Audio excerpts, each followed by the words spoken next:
Welcome to Hermetic Horizons, the gateway to exploring the mysteries of the cosmos through the lens of Hermetic philosophy and alchemy.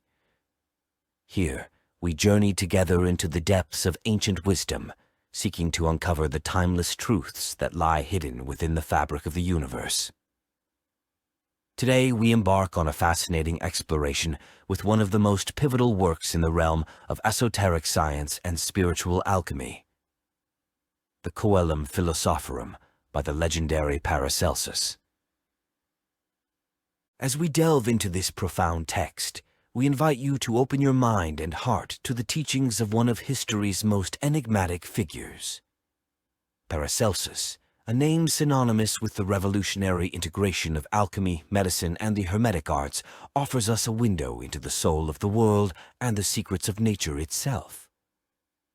The Coelum Philosophorum, or the Book of Vexations, stands as a testament to Paracelsus's unparalleled insight into the interplay between the elements, the celestial influences, and the spiritual forces that animate the universe. This work is not merely a treatise on alchemical processes, it is a guide to the alchemical transformation of the self, a journey towards enlightenment and understanding the divine nature of creation. Paracelsus's teachings are deeply rooted in Hermeticism, a philosophy based on the writings attributed to Hermes Trismegistus, which emphasizes the interconnectedness of the universe, the power of transmutation, and the pursuit of gnosis. The Coelum Philosophorum embodies these principles, guiding the reader through the mysteries of alchemy, the virtues of plants and minerals, and the profound relationship between the macrocosm and microcosm. In aligning with Hermetic principles, the Coelum Philosophorum serves as a bridge between the material and the spiritual, offering insights that resonate with the Hermetic axiom, as above, so below. This work challenges us to look beyond the surface of reality, encouraging a deeper understanding of the natural world and our place within it. It reminds us that the path to true wisdom lies in the exploration of the self and the cosmos, revealing that the ultimate alchemical transformation is the enlightenment of the soul. As we journey through the Coelum Philosophorum, let us approach with an open heart and a curious mind, ready to uncover the secrets that Paracelsus has laid before us. This exploration is more than an academic pursuit. It is a spiritual voyage that connects us to the very essence of Hermetic philosophy and the alchemical tradition. Thank you for joining us at Hermetic Horizons. As we navigate the teachings of Paracelsus together, may we find within his words the keys to unlocking our own potential and understanding the mysteries that surround us. Let this exploration be a beacon of light on your path towards spiritual discovery and transformation. Welcome, and let the journey begin. The Coelum Philosophorum, Oregon Book of Vexations, by Philippus Theophrastus Paracelsus, The Science and Nature of Alchemy and What Opinion Should Be. Formed thereof. Regulated by the 7 rules or fundamental canons, according to the 7 commonly known metals, and containing a preface with certain treatises and appendices. The Preface of Theophrastus. Paracelsus to all alchemists and readers of this book. You who are skilled in alchemy, and as many others as promise yourselves great riches, or chiefly desire to make gold and silver, which alchemy in different ways promises and teaches. Equally, too, you who willingly undergo toil and vexations, and wish not to be freed from them until you have attained your rewards and the fulfillment of the promises made to you. Experience teaches this every day, that out of thousands of you, not even one accomplishes his desire. Is this a failure of nature or of art? I say no, but it is rather the fault of fate or of the unskillfulness of the operator. Since, therefore, the characters of the sign of the stars and planets of heaven, together with the other names, inverted words, receipts, materials, and instruments, are thoroughly well known to such as are acquainted with this art, it would be altogether superfluous to recur to these same subjects in the present book, although the use of such signs, names, and characters at the proper time is by no means without advantage. But herein will be noticed another way of treating alchemy different from the previous method, and deduced by 7 canons from the sevenfold series of the metals. This, indeed, will not give scope for a pompous parade of words, but nevertheless, in the consideration of those canons, everything which should be separated from alchemy will be treated at sufficient length, and, moreover, many secrets of other things are herein contained. Hence, too, result certain marvelous speculations and new operations which frequently differ from the writings and opinions of ancient operators and natural philosophers, but have been discovered and confirmed by full proof and experimentation. Moreover, in this art nothing is more true than this, though it be little known and gains small confidence. All the fault and cause of difficulty in alchemy, whereby very many persons are reduced to poverty, and others labor in vain, is wholly and solely lack of skill in the operator, and the defect or excess of materials, whether in quantity or quality, whence it ensues that, in the course of operation, things are wasted or reduced to nothing. If the true process shall have been found, the substance itself while transmuting approaches daily more and more towards perfection. The straight road is easy, but it is found by very few. Sometimes it may happen that a speculative artist may, by his own eccentricity, think out for himself some new method in alchemy, be the consequence anything or nothing. He need do naught in order to reduce something into nothing, and again bring back something out of nothing. Yet this proverb of the incredulous is not wholly false. Destruction perfects that which is good, for the good cannot appear on account of that which conceals it. The good is least good whilst it is thus concealed. The concealment must be removed, that so the good may be able freely to appear in its own brightness. For example, the mountain, the sand, the earth, or the stone in which a metal has grown is such a concealment. Each one of the visible metals is a concealment of the other 6 metals. By the element of fire, all that is imperfect is destroyed and taken away, as for instance the 5 metals, Mercury, Jupiter, Mars, Venus, and Saturn. On the other hand, the perfect metals, Sol and Luna, are not consumed in that same fire. They remain in the fire, and at the same time, out of the other imperfect ones which are destroyed, they assume their own body and become visible to the eyes. How, and by what method this comes about can be gathered from the 7 canons. Hence it may be learnt what are the nature and property of each metal, what it affects with the other metals, and what are its powers in commixture with them. But this should be noted in the very first place, that these 7 canons cannot be perfectly understood by every cursory reader at a first glance or a single reading. An inferior intelligence does not easily perceive occult and abstruse subjects. Each one of these canons demands no slight discussion. Many persons, puffed up with pride, fancy they can easily comprehend all which this book comprises. Thus they set down its contents as useless and futile, thinking they have something far better of their own, and that therefore they can afford to despise what is here contained. The Coelum Philosophorum. Part 1. The 7 canons of the metals. The first canon, concerning the nature and properties of Mercury. All things are concealed in all.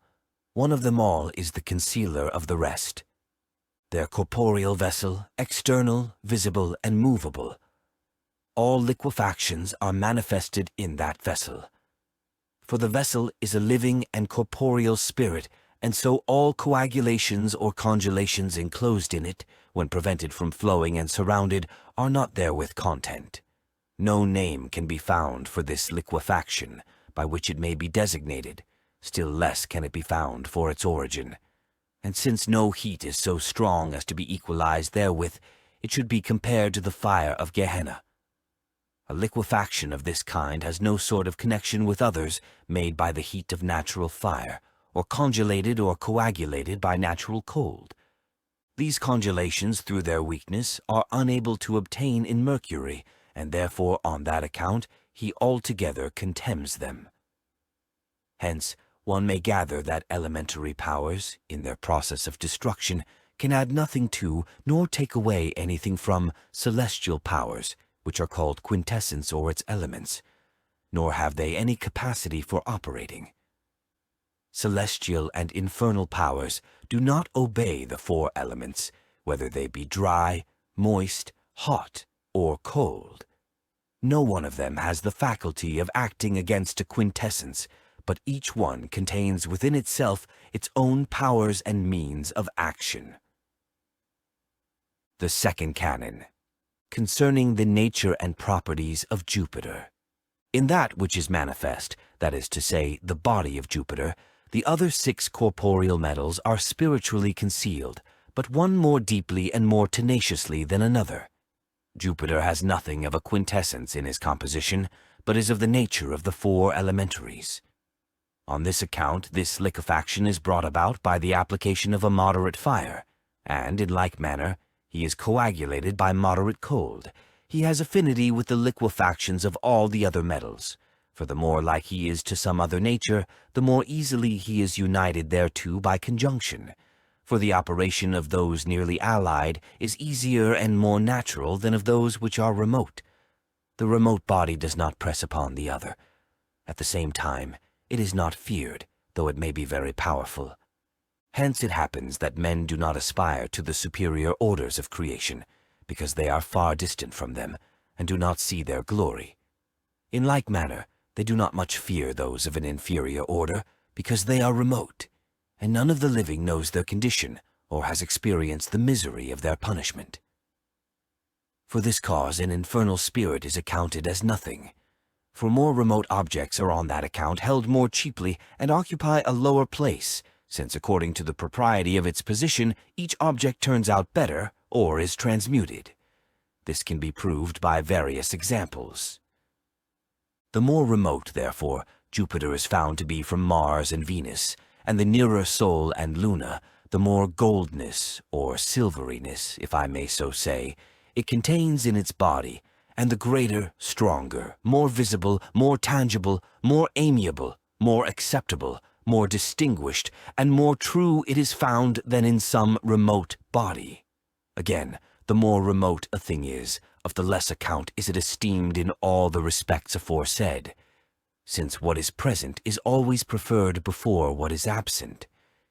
In proportion as the nearer is clear, the more remote is occult.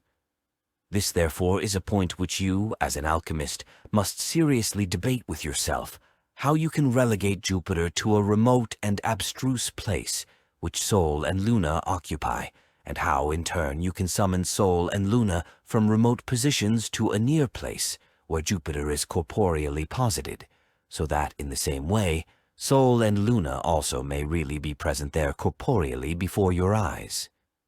For the transmutation of metals from imperfection to perfection, there are several practical receipts. Mix the one with the other.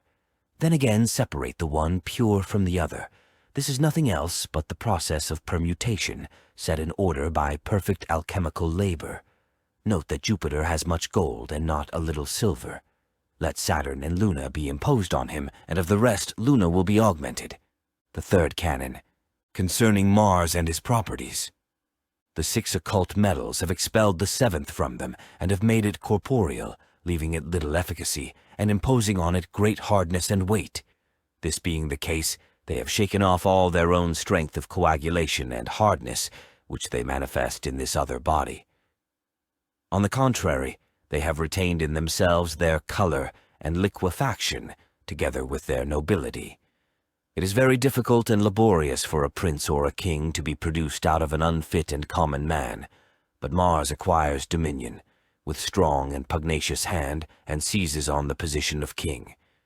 He should, however, be on his guard against snares, that he be not led captive suddenly and unexpectedly. It must also be considered by what method Mars may be able to take the place of king, and Sol and Luna, with Saturn, hold the place of Mars. The fourth canon, concerning Venus and its properties. The other 6 metals have rendered Venus an extrinsical body by means of all their color and method of liquefaction. It may be necessary, in order to understand this, that we should show, by some examples, how a manifest thing may be rendered occult, and an occult thing rendered materially manifest by means of fire. Whatever is combustible can be naturally transmuted by fire from one form into another, namely into lime, soot, ashes, glass, colors, stones, and earth. This last can again be reduced to many new metallic bodies. If a metal too be burnt, or rendered fragile by old rust, it can again acquire malleability by applications of fire. The fifth canon, concerning the nature and properties of Saturn. Of his own nature Saturn speaks thus: "The other six have cast me out as their examiner. They have thrust me forth from them, and from a spiritual place. They have also added a corruptible body as a place of abode, so that I may be what they neither are nor desire to become. My 6 brothers are spiritual, and thence it ensues that so often as I am put in the fire, they penetrate my body and, together with me, perish in the fire, Sol and Luna excepted. These are purified and ennobled in my water. My spirit is a water softening the rigid and congelated bodies of my brothers, yet my body is inclined to the earth. Whatever is received into me becomes conformed thereto, and by means of us is converted into one body. It would be of little use to the world if it should learn, or at least believe, what lies hid in me, and what I am able to effect. It would be more profitable it should ascertain what I am able to do with myself. Deserting all the methods of the alchemists, it would then use only that which is in me, and can be done by me. The stone of cold is in me. This is a water by means of which I make the spirits of the 6 metals congeal into the essence of the 7th, and this is to promote Sol with Luna.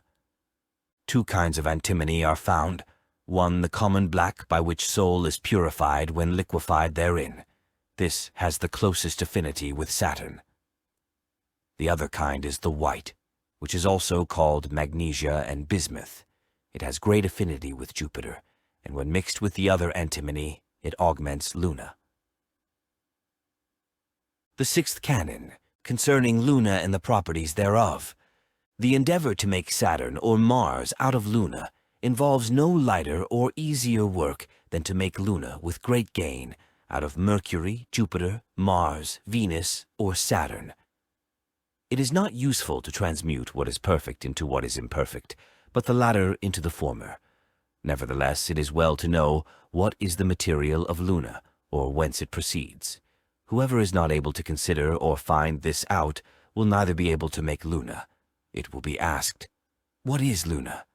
It is among the 7 metals which are spiritually concealed, itself the 7th, external, corporeal, and material. For this 7th always contains the 6 metals spiritually hidden in itself.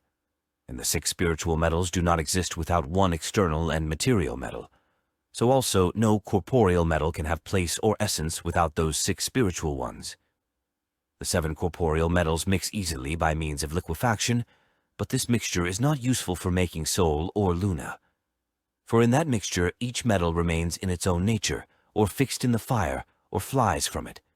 For example, mix, in any way you can, Mercury, Jupiter, Saturn, Mars, Venus, Sol, and Luna. It will not thence result that Sol and Luna will so change the other 5 that, by the agency of Sol and Luna, these will become Sol and Luna. For though all be liquefied into a single mass, nevertheless, each remains in its nature whatever it is. This is the judgment which must be passed on corporeal mixture. But concerning spiritual mixture and communion of the metals, it should be known that no separation or mortification is spiritual, because such spirits can never exist without bodies. Though the body should be taken away from them and mortified 100 times in 1 hour, nevertheless, they would always acquire another much more noble than the former. And this is the transposition of the metals from one death to another, that is to say, from a lesser degree into one greater and higher, namely, into Luna, and from a better into the best and most perfect, that is, into Sol, the brilliant and altogether royal metal. It is most true then, as frequently said above, that the 6 metals always generate a 7th, or produce it from themselves clear in its essay. A question may arise. If it be true that Luna and every metal derives its origin and is generated from the other six, what is then its property and its nature? To this we reply, from Saturn, Mercury, Jupiter, Mars, Venus, and Sol, nothing and no other metal than Luna could be made. The cause is that each metal has two good virtues of the other six, of which altogether there are 12. These are the spirit of Luna, which thus in a few words may be made known. Luna is composed of the 6 spiritual metals and their virtues, whereof each possesses 2. Altogether, therefore, 12 are thus posited in one corporeal metal, which are compared to the 7 planets and the 12 celestial signs. Luna has from the planet Mercury, and from Aquarius and Pisces, its liquidity and bright white color. So Luna has from Jupiter, with Sagittarius and Taurus, its white color and its great firmness in fire. Luna has from Mars, with Cancer and Aries, its hardness and its clear sound. Luna has from Venus, with Gemini and Libra, its measure of coagulation, and it's from Saturn, with Virgo and Scorpio, its homogeneous body with gravity. From Sol, with Leo and Virgo, its spotless purity and great constancy against the power of fire. Such is the knowledge of the natural exaltation and of the course of the spirit and body of Luna, with its composite nature and wisdom briefly summarized. Furthermore, it should be pointed out what kind of a body such metallic spirits acquire in their primitive generation by means of celestial influx. For the metal digger, when he has crushed the stone, contemptible as it is in appearance, liquefies it, corrupts it, and altogether mortifies it with fire. Then this metallic spirit, in such a process of mortification, receives a better and more noble body, not friable but malleable. Then comes the alchemist, who again corrupts, mortifies, and artificially prepares such a metallic body. Thus once more that spirit of the metal assumes a more noble and more perfect body, putting itself forward clearly into the light, except it be Sol or Luna. Then at last the metallic spirit and body are perfectly united, are safe from the corruption of elementary fire, and also incorruptible.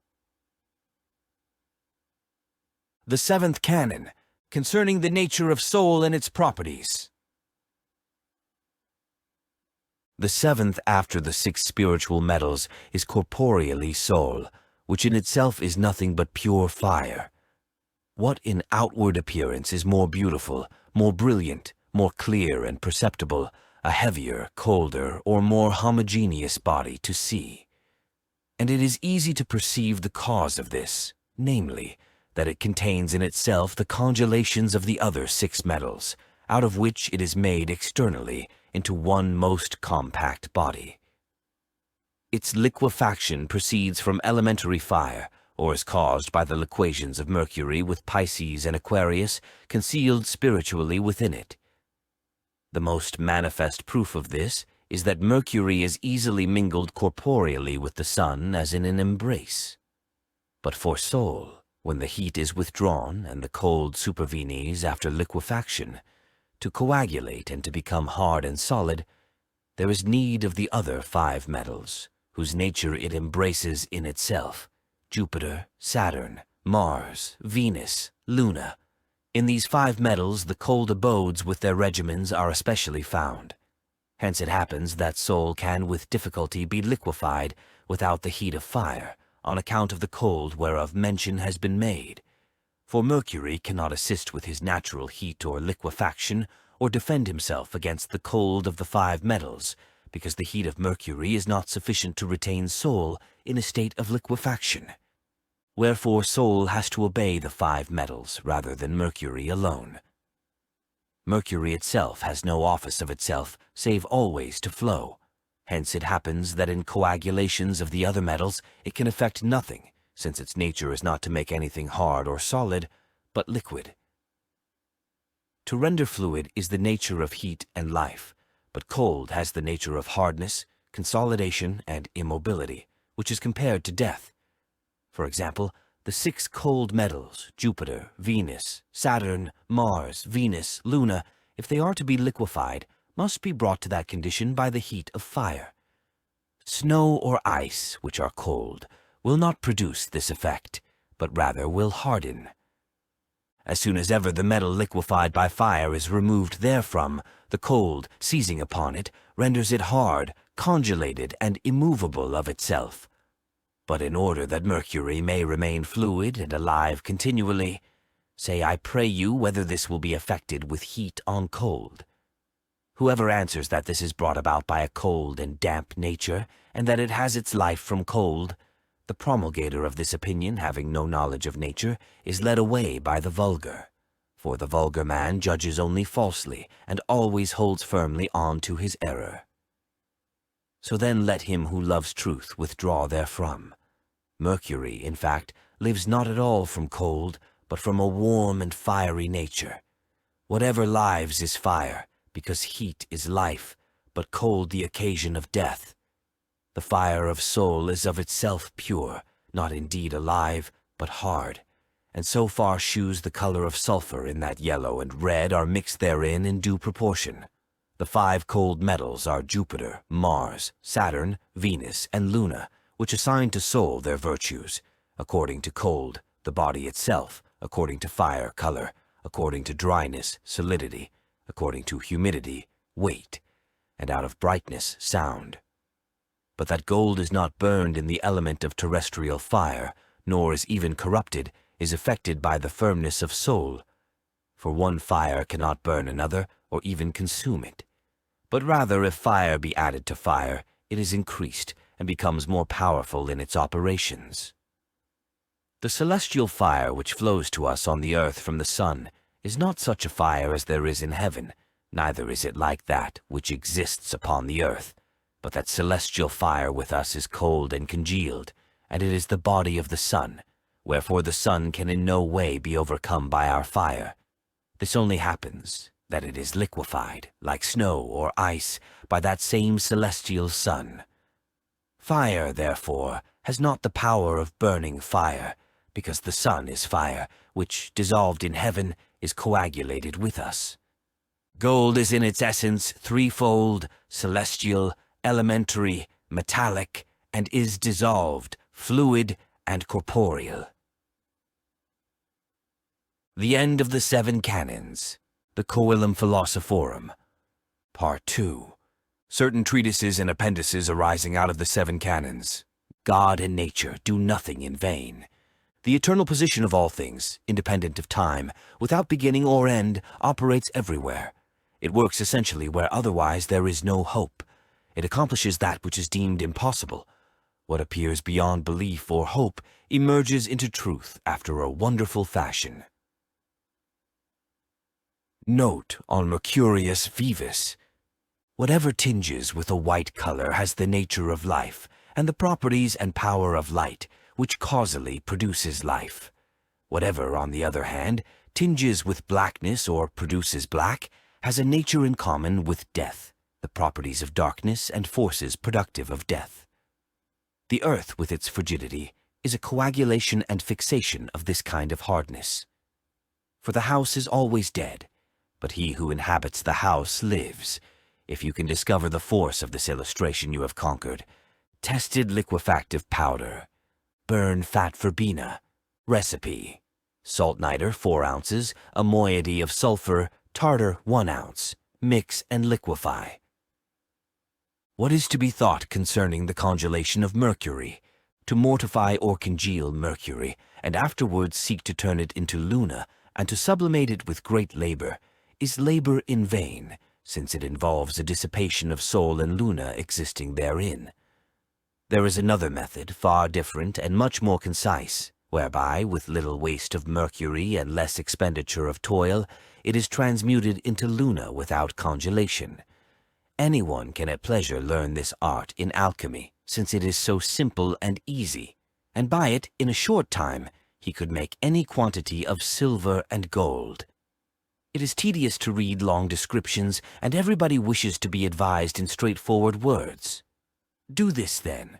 Proceed as follows, and you will have soul and Luna by help, whereof you will turn out a very rich man.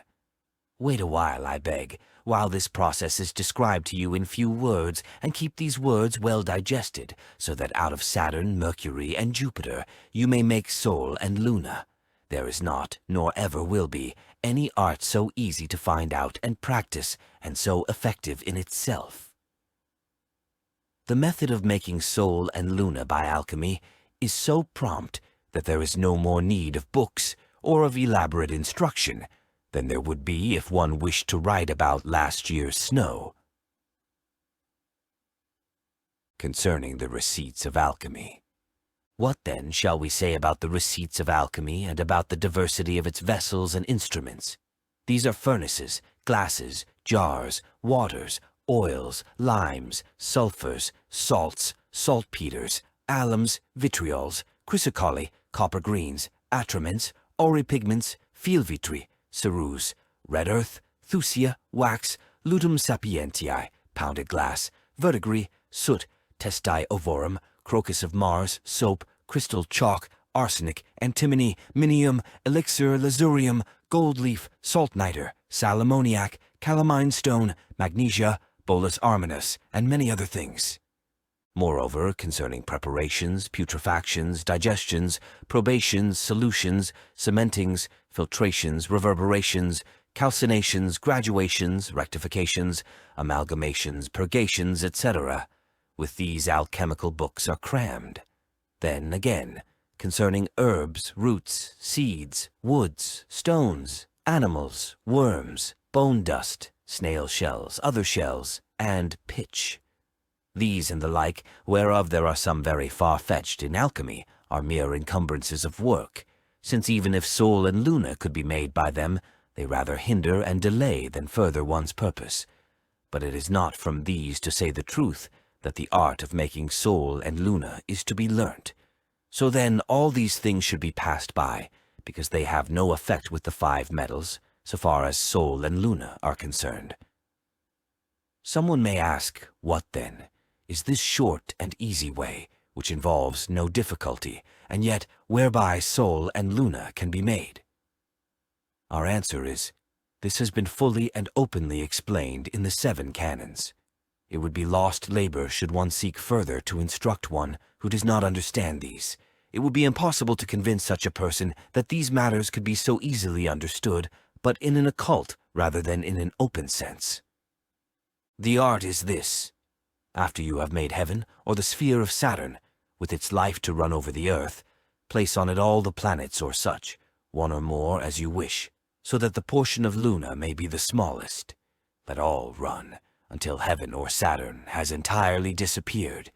Then all those planets will remain dead with their old corruptible bodies, having meanwhile obtained another new, perfect, and incorruptible body. That body is the spirit of heaven. From it these planets again receive a body and life, and live as before. Take this body from the life in the earth. Keep it. It is Sol and Luna. Here you have the art altogether, clear and entire. If you do not yet understand it, or are not practiced therein, it is well. It is better that it should be kept concealed, and not made public. How to conjure the crystal, so that all things may be seen in it. To conjure is nothing else than to observe anything rightly, to know and to understand what it is. The crystal is a figure of the air. Whatever appears in the air, movable or immovable, the same appears also in the speculum or crystal as a wave. For the air, the water, and the crystal, so far as vision is concerned, are one, like a mirror in which an inverted copy of an object is seen. Concerning the heat of Mercury. Those who think that Mercury is of a moist and cold nature are plainly in error, because it is by its nature in the highest degree warm and moist, which is the cause of its being in a constant state of fluidity. If it were of a moist and cold nature, it would have the appearance of frozen water, and be always hard and solid, so that it would be necessary to liquefy it by the heat of fire, as in the case of the other metals. But it does not require this, since it has liquidity and flux from its own heat naturally inborn in it, which keeps it in a state of perpetual fluidity and renders it quick, so that it can neither die nor be coagulated, nor congealed. And this is well worth noticing, that the spirits of the 7 metals, or as many of them as have been commingled, as soon as they come into the fire, contend with one another, especially Mercury, so that each may put forth its powers and virtues in the endeavor to get the mastery in the way of liquefying and transmuting. One seizes on the virtue, life, and form of another, and assigns some other nature and form to this one. So then the spirits or vapors of the metals are stirred up by the heat to operate mutually one upon the other, and transmute from one virtue to another, until perfection and purity are attained. But what must be done besides to Mercury in order that its moisture and heat may be taken away, and in their place such an extreme cold introduced as to congeal, consolidate, and altogether mortify the Mercury? Do what follows in the sentence subjoined. Take pure mercury closely shut up in a silver pyxis. Fill a jar with fragments of lead, in the midst of which place the pyxis. Let it melt for 24 hours, that is, for a natural day. This takes away from Mercury his occult heat, adds an external heat, and contributes the internal coldness of Saturn and Luna, which are both planets of a cold nature, whence and whereby the Mercury is compelled to congeal, consolidate, and harden. Note also that the coldness which Mercury needs in its consolidation and mortification is not perceptible by the external sense, as the cold of snow or of ice is, but rather externally there is a certain amount of apparent heat. Just in the same way is it with the heat of Mercury, which is the cause of its fluidity. It is not an external heat, perceptible in the same way as one of our qualities. Nay, externally a sort of coldness is perceptible. Whence the sophists, a race which has more talk than true wisdom, falsely assert that Mercury is cold and of a moist nature, so that they go on and advise us to congeal it by means of heat, whereas heat only renders it more fluid, as they daily find out to their own loss rather than gain. True alchemy, which alone, by its unique art, teaches how to fabricate Sol and Luna from the 5 imperfect metals, allows no other receipt than this, which well and truly says, only from metals, in metals, by metals, and with metals are perfect metals made, for in some things is Luna, and in other metals is Sol. What materials and instruments are required in alchemy? There is need of nothing else but a foundry, bellows, tongs, hammers, cauldrons, jars, and cupels made from beechen ashes. Afterwards lay on Saturn, Jupiter, Mars, Sol, Venus, Mercury, and Luna. Let them operate finally up to Saturn. The method of seeking minerals. The hope of finding these in the earth and in stones is most uncertain, and the labor very great. However, since this is the first mode of getting them, it is in no way to be despised, but greatly commended. Such a desire or appetite ought no more to be done away with than the lawful inclination of young people, and those in the prime of life, to matrimony. As the bees long for roses and other flowers for the purpose of making honey and wax, so too men, apart from avarice or their own aggrandizement, should seek to extract metal from the earth. He who does not seek it is not likely to find it. God dowers men not only with gold or silver, but also with poverty, squalor, and misery. He has given to some a singular knowledge of metals and minerals, whereby they have obtained an easier and shorter method of fabricating gold and silver, without digging and smelting them, than they were commonly accustomed to by extracting them from their primitive bodies. And this is the case not only with subterranean substances, but by certain arts and knowledge. They have extracted them from the 5 metals generally, that is to say, from metals excocted from minerals which are imperfect and called metals, from Mercury, Jupiter, Saturn, Mars, and Venus, from all of which, and from each of them separately, Sol and Luna can be made, but from one more easily than from another. Note that Sol and Luna can be made easily from Mercury, Saturn, and Jupiter, but from Mars and Venus with difficulty. It is possible to make them, however, but with the addition of Sol and Luna. Out of magnesium and Saturn comes Luna, and out of Jupiter and Cinnabar, pure Sol takes its rise. The skillful artist, however, how well I remember, will be able by diligent consideration to prepare metals so that, led by a true method of reasoning, he can promote the perfection of metallic transformation more than do the courses of the 12 signs and the 7 planets. In such matters it is quite superfluous to watch these courses, as also their aspects, good or bad days or hours, the prosperous or unlucky condition of this or that planet, for these matters can do no good, and much less can they do harm in the art of natural alchemy. If otherwise, and you have a feasible process, operate when you please. If, however, there be anything wanting in you or your mode of working, or your understanding, the planets and the stars of heaven will fail you in your work.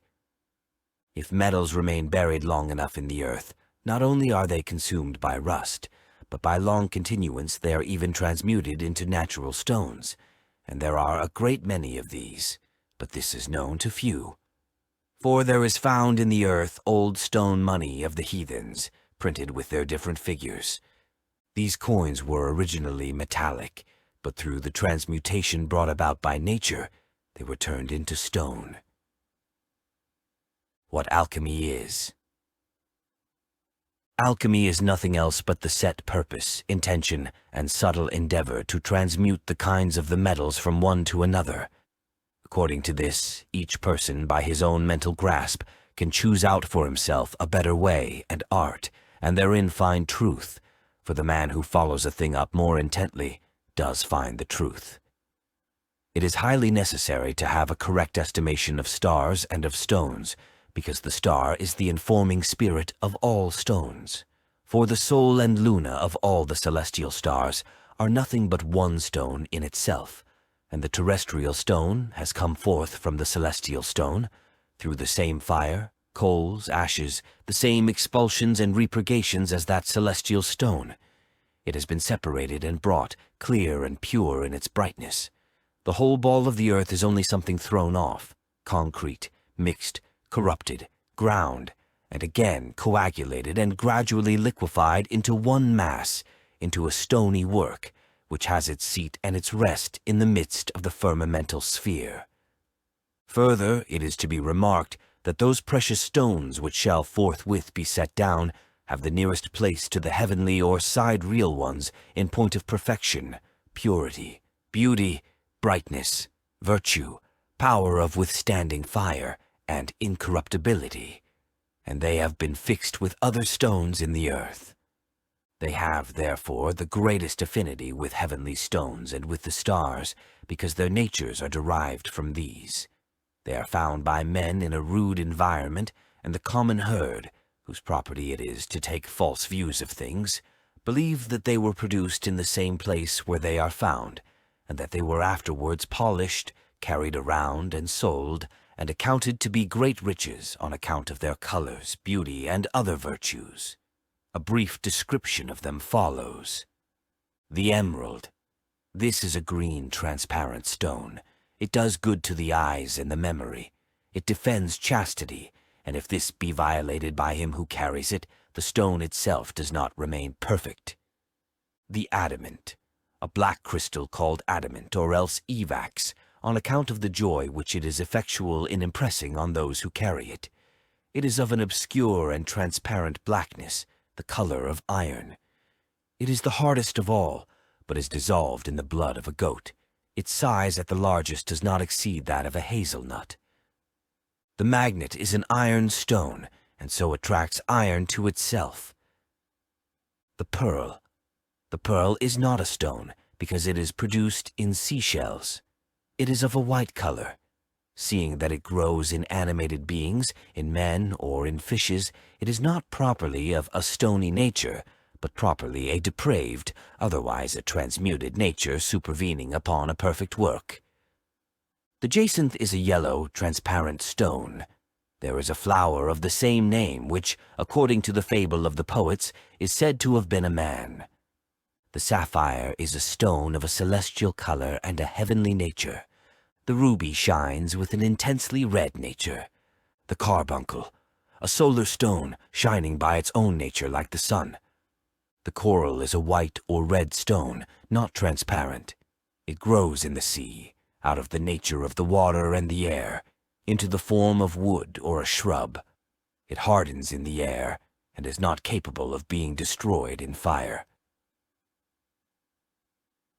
The chalcedony is a stone made up of different colors, occupying a middle place between obscurity and transparency, mixed also with cloudiness and liver-colored. It is the lowest of all the precious stones. The topaz is a stone shining by night. It is found among rocks. The amethyst is a stone of a purple and blood color. The chrysoprasus is a stone which appears like fire by night, and like gold by day.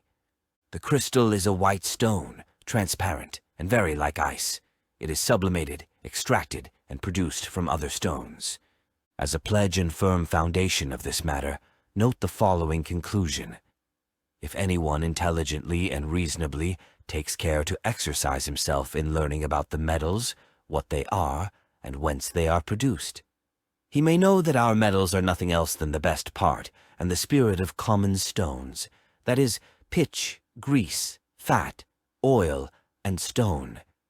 But this is least pure, uncontaminated, and perfect, so long as it remains hidden or mixed with the stones. It should therefore be sought and found in the stones, be recognized in them, and extracted from them, that is, forcibly drawn out and liquefied. For then it is no longer a stone, but an elaborate and perfect metal, comparable to the stars of heaven, which are themselves, as it were, stones separated from those of earth. Whoever, therefore, studies minerals and metals must be furnished with such reason and intelligence that he shall not regard only those common and known metals which are found in the depth of the mountains alone. For there is often found at the very surface of the earth such a metal as is not met with at all, or not equally good, in the depths. And so every stone which comes to our view, be it great or small, flint or simple rock, should be carefully investigated and weighed with a true balance according to its nature and properties. Very often a common stone, thrown away and despised, is worth more than a cow. Regard must not always be had to the place of digging from which this stone came forth, for here the influence of the sky prevails. Everywhere there is presented to us earth, or dust, or sand, which often contain much gold or silver, and this you will mark. Here ends the Coelum Philosophorum. As we close this chapter of our journey through the Coelum Philosophorum by the illustrious Paracelsus, I wish to extend my deepest gratitude to each and every one of you who have accompanied us on this profound exploration. Together, we have traversed the realms of alchemy, delved into the mysteries of the cosmos, and sought to understand the intricate dance between the material and the spiritual. It has been a voyage not just of intellectual discovery, but of personal transformation and spiritual awakening. Paracelsus once said, "The art of healing comes from nature, not from the physician. Therefore the physician must start from nature with an open mind." This journey through the Coelum Philosophorum has reminded us of the timeless wisdom that nature holds, inviting us to look beyond the visible and to seek harmony with the universal laws that govern all of existence. It has challenged us to reflect on our own lives, encouraging us to embark on our own alchemical transformations toward a deeper understanding and a more enlightened existence. As we reflect on the teachings of Paracelsus and the principles of Hermeticism, let us carry forward the light of knowledge, the courage to explore the unknown, and the wisdom to see the interconnectedness of all things. May our exploration inspire you to continue your own personal journey of discovery, growth, and spiritual enlightenment. From the bottom of my heart, thank you for being a part of Hermetic Horizons. Your curiosity, engagement, and passion for uncovering the mysteries of the universe are what make this community so special. As we continue our quest for wisdom, know that each step we take is a step toward a greater understanding of ourselves and the world around us. Let us move forward with open hearts and minds, ready to embrace whatever mysteries lie ahead and to support one another on this never-ending journey of learning and discovery. Remember, the horizon is not a limit, but a promise of infinite possibilities. Thank you for your trust, your time, and your spirit. Until we meet again on the next horizon, keep seeking, keep wondering, and keep growing. With deepest appreciation and gratitude, Hermetic Horizons.